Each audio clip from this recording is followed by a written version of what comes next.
2, 3. Witam Państwa niezwykle serdecznie. 3, 2, 1, and so on. Hello, everybody. I'm not going to refer to this long-rooted tradition, and I'm welcoming you with a calendar card. Actually, the dates of our Congress was, well, coincidentally, actually, next to the middle of April, established by the UN as the National Creativity Day, in order to highlight that we are trying to be creative in order to pursue sustainable development.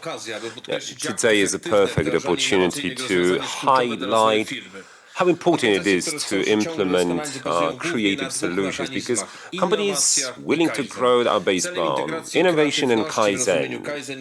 Understanding by Kaizen, they try to pursue problem solutions, solving sustainability problems. They are aimed at synergy effects related to putting order into an order, running ahead by application of ultra-modern technologies and organizational solutions. At this event, we would like to encourage you to think about Kaizen culture in a long-term perspective of support for organization strategies for the organizations that you work in or manage. Asaki Mai stated that many a time that Kaizen should become the very fundamental strategy for business operations. And that's precisely what the Kaizen Institute all around the world pursues. Create and implement continuous improvement strategy that makes contemporary business even more competitive. But what is this culture that Mariusz has mentioned truly about? Culture is eating strategy for breakfast. That's how Peter Drucker mentioned when talking about the strong culture in organizations to ensure that companies can actually be supported while pushing ahead. The key is to have this transparent and explicit solution. Even more important is the right organizational culture that will allow you to walk the path of Kaizen and pursue your strategy. When, where, and how to start, you might ask. A transformation starts now, not tomorrow, not next week, not next month, not next year. The organization system is actually breaking apart if you stay in the same place. That's what John Tsai mentioned. Applied Kaizen. He's one of the very few people that successfully underwent Kaizen transformation in this bureaucratic organization of hospitals, and his experience in this respect is truly expressive and, well, actually very telling. That involves being systematic, small steps every day. Small improvements allow you to reach sustainability in the long run. Otherwise, the effectiveness of your organization will drop. According to the law of entropy, every system, once it is established, starts to deteriorate. There are no systems that are totally resistant to change.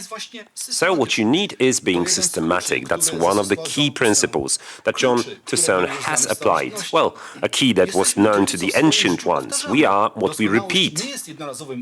Excellence is not a one-off act. It's your habit. That's from Aristotle. Based on practice, what we know that the implementation takes place in the emotion sphere, then modifications and technicalities before we get to designing the change towards Kaizen. You have to make sure that the organization is well optimized and well sequenced, both in terms of structure and managerial tools, that the organization is simply as lean as possible. You've got to strike the balance. You get a balance, the management of soft and hard resources, systems, and various organizational aspects that comprise the entire Kaizen culture landscape in your organization. Now, based on daily practice, what we know is that everybody, everywhere, will implement Kaizen when the planned activities are actually supported by the top management, but also supervised. If this is a well-thought-of strategy in a long run, where the top management keeps investing in organization, and they invest what is most precious, that is time to become interested in what the team does, time to monitor progress, and time to experience and recognize actually those that are involved in solving problems and filing some improvement ideas. Now, this is a path of small steps, but everybody in the organization has to take them everywhere within the organization in a continuous manner.